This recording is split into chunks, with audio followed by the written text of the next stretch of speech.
कर रहे थे। कहीं ये चंद लोग एक बड़े भ्रम तंत्र का हिस्सा तो नहीं है जो नकाब ओढ़कर भ्रम फैला रहे हैं, जिन्होंने युवाओं को भ्रम में डाल दिया है। देश के आधा दर्जन राज्यों में हंगामा हुआ है, ट्रेनें जलाई गई हैं, गाड़ियां तोड़ी गई हैं और यह सब किया गया है उस योजना के विरोध में जो देश के युवाओं के लिए, जिस अग्निपथ योजना के विरोध में यह बवाल मचा हुआ है, उससे हर साल 46,000 युवाओं को सेना में नौकरी मिलेगी।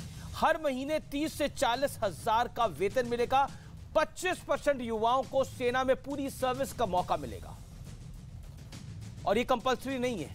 और 4 साल बाद जब आप रिटायर होंगे तो इन्हें 11 लाख रुपए से ज्यादा का फंड मिलेगा। उसके बाद भी उनके पास ऑप्शंस है। सीआरपीएफ, बीएसएफ जैसी फोर्सेस से लेकर राज्यों की पुलिस और दूसरी नौकरियों में प्राथमिकता दी जाएगी।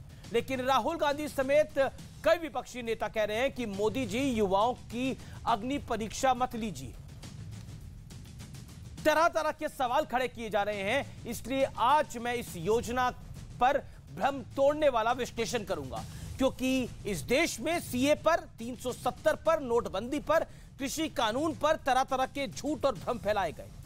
तो क्या इस बार भी एक बड़ा भ्रमतंत्र, जैसे कोई चीज होती है एक भ्रमतंत्र सक्रिय हो जाता है? आज इसी पर होगी देश की सबसे बड़ी बहस।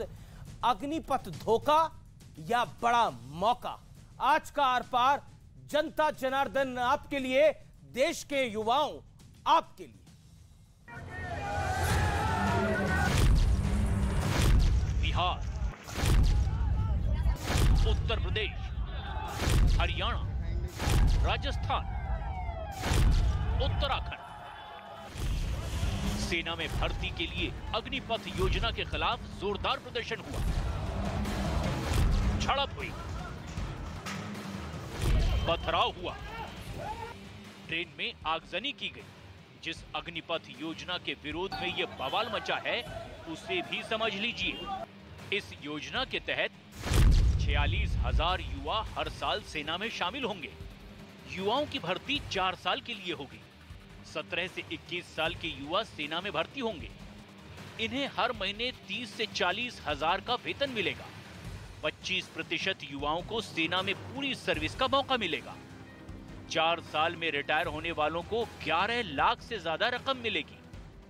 कोई किसी के भ्रम में आने की आवश्यकता नहीं है। अच्छी योजना है। हर युवक के भविष्य को तराशने का प्रयास तो किया गया है।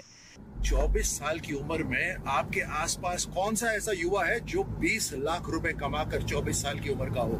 और यही नहीं, बीएसएफ, सीआरपीएफ, पुलिस, इन सब के अंदर आपको नौकरी करने के लिए प्राथमिकता मिलेगी। 24 साल की उम्र में ऐसा भरोसा किसके पास है? इस योजना के पीछे 2 सबसे बड़े विश्वसनीय लोग हैं, संस्था हैं। एक तो भारतीय सेना और दूसरे प्रधानमंत्री मोदी जी। दोनों पे विश्वास रखिए। लेकिन राहुल गांधी कह रहे हैं कि देश के बेरोजगार युवाओं की आवाज सुनिए। इन्हें अग्निपथ पर चलाकर इनके संयम की परीक्षा मत लीजिए प्रधानमंत्री जी। इसके बाद सीएम योगी ने ट्वीट किया, युवा साथियों, अग्निपथ योजना आपके जीवन को नए आयाम प्रदान करने के साथ ही भविष्य को स्वर्णिम आधार देगी। आप किसी बहकावे में ना आएं।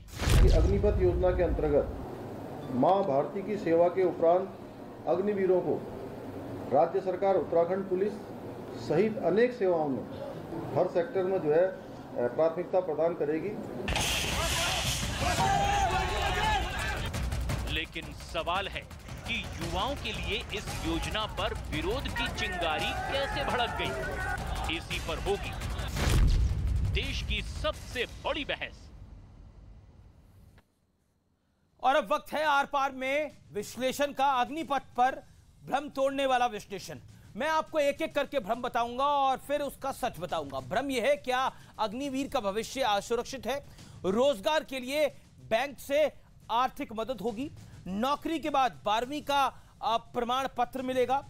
आगे की पढ़ाई के लिए सरकारी मदद मिलेगी। पैरामिलिट्री और राज्य पुलिस में नौकरी में प्राथमिकता मिलेगी। यह सबसे बड़ा पॉइंट है।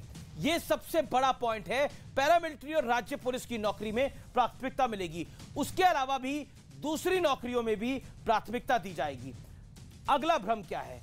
अग्निपथ से युवाओं को अवसर कम मिलेंगे, यानी अग्निपथ से युवाओं के अवसर कम होंगे, सेना में रोजगार के अवसर और बढ़ेंगे, ये सबसे बड़ी बात है। उसके अलावा आने वाले समय में 3 गुना भर्तियां होंगी, यानी ऑप्शंस खुल जाएंगी, अपॉर्चुनिटी खुल जाएगी। अभी जो चीज सीमित है वो बढ़ जाएगी, तो कमी कैसे होगी ये सोचिए।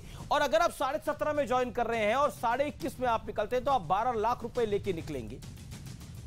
और क्या इस देश के अंदर सोचना चाहिए, इस देश की जो मूल समस्या है वो अगर बेरोजगारी है, तो उस बेरोजगारी से निपटने के लिए 17 से 21 साल में यह सबसे बड़ा कारगर तरीका नहीं हो सकता?